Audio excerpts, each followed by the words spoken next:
ओछी राजनीति करने वाले का मैं विरोध करता हूँ और मैं सलाह दूंगा देवेश चंद्र ठाकुर जी हमारे बड़े भाई तुल्य भी हैं, मित्रता भी है। मैं उनसे कहूंगा कि इस तरह के बयान से बचें, क्योंकि हम लोग भी चुनाव जिस क्षेत्र से जीत कर आते हैं तो जीतने के बाद सबका एमएलए हो जाते हैं। पनोरमा ग्रुप, जो सोचता है वो करता है। आपके अपने सपनों का आशियाना। नमस्कार, भारत लाइव देख रहे हैं आप। सीतामढ़ी से जदयू के सांसद देवेश चंद्र ठाकुर ने एक बड़ा बयान दिया है और ये बयान बिहार के राजनीतिक गलियारे में काफी गरमाई हुई है। देवेश चंद्र ठाकुर कहते हैं कि बहुत कम अंतर से हम इस बार चुनाव जीत के आए हैं।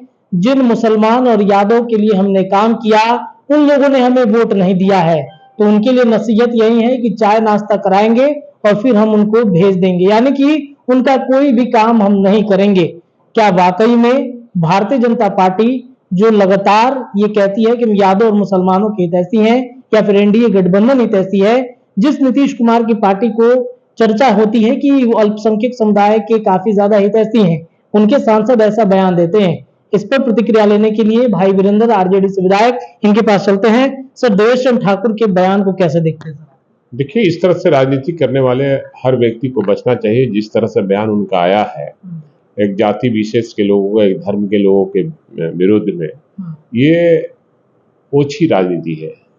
ओछी राजनीति करने वाले का मैं विरोध करता हूँ और इससे राजनीति करने वाले को बचना चाहिए ऐसे बयान से, क्योंकि जो एमपी एमएलए होता है जिस क्षेत्र का, उस क्षेत्र का एमएलए एमपी होता है, किसी खास जाति और धर्म का नहीं होता है। इसलिए किसी जाति और धर्म का अगर विरोध करते हैं तो आप अच्छा नहीं काम कर रहे हैं, आपको खामियाजा आने वाले समय में भुगतना पड़ेगा। वो कह रहे हैं कि इन लोगों ने वोट नहीं दिया। हम विधान परिषद में सभापति रहते हुए भी बहुत सारा काम इन लोगों के लिए हमने किया है, बावजूद इसके इन्होंने वोट नहीं दिया, तो नाश्ता पानी करा के इनको विदा दे देंगे। नहीं, सवाल है कि जब उनका मानसिकता इस तरह से बात है, मानसिकता इस तरह की है, तो ये अच्छी बात नहीं है। क्योंकि हम लोग भी चुनाव जिस क्षेत्र से जीत कर आते हैं तो जीतने के बाद सबका एमएलए हो जाते हैं और सबका काम करते हैं। जितना हो पाता है उतना आदमी काम करता है। अगर वो एमपी कहीं का हो गए हैं और एमपी का कहीं हस्ताक्षर चाहिए, अगर वो नहीं करेंगे तो मैसेज क्या जाएगा?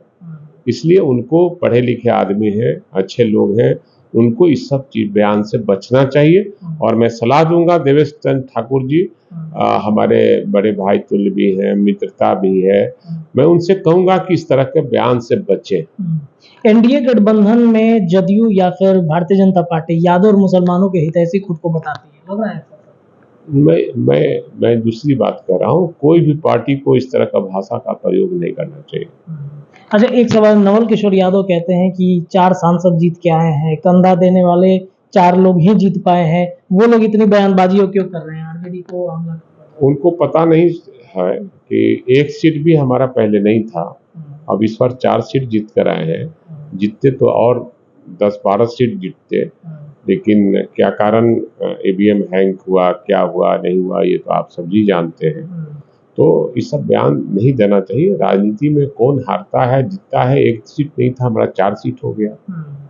ईवीएम हैक का मामला फिर उठ रहा है? नहीं, पूरा का पूरा पूरे देश के पैमाने पर इस मामले को पहले भी उठाया गया था, इस बार भी उठ रहा है। और ये सब, जिस देश का प्रधानमंत्री 8 राउंड पीछे चलता हो और वो तुरंत चुनाव जीत जाता हो, कहीं ना कहीं हैंग हुआ ही है। लेकिन बीजेपी इसे तो नहीं मानती कि हैक होता है। बीजेपी का मतलब बड़का झूठा पार्टी होता है, बड़का झूठा पार्टी से उम्मीद हम लोग नहीं करते हैं।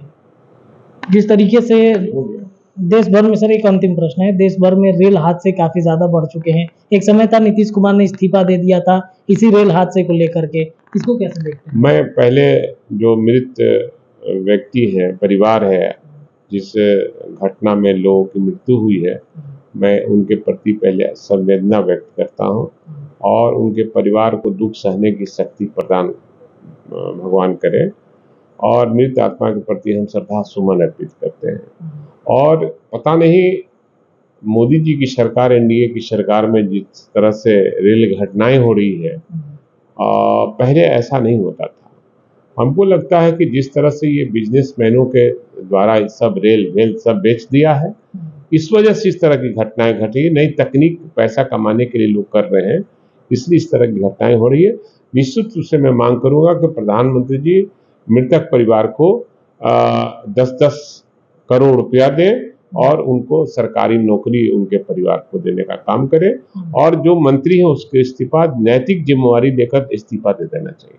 चलिए देखिए, तो वर्तमान में जो हालात रेल घटनाओं को लेकर के देश भर में बढ़े हैं, साथ ही साथ जो देवेश चंद्र ठाकुर के बयान हैं उस पर हमने राय ली है भाई वीरेंद्र से, आरजेडी से विधायक हैं। ऐसे ही तमाम खबरें लगातार भारत लाइव पर जारी रहेंगी।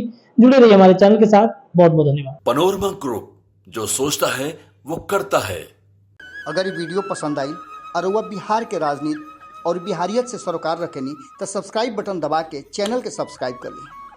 ओजे एगो घंटी बा, ओकरा बटन दबा देला से कुल सटीक और मारक खबर रुआ मुफ्त में मिल जाई। अगर रुआ पत्रकारिता के हमनी के नया प्रयोग में सहयोग कर चाहतानी तो ज्वाइन बटन दबा दी। पेटीएम नंबर नोट कर ली 9386816700। धन्यवाद।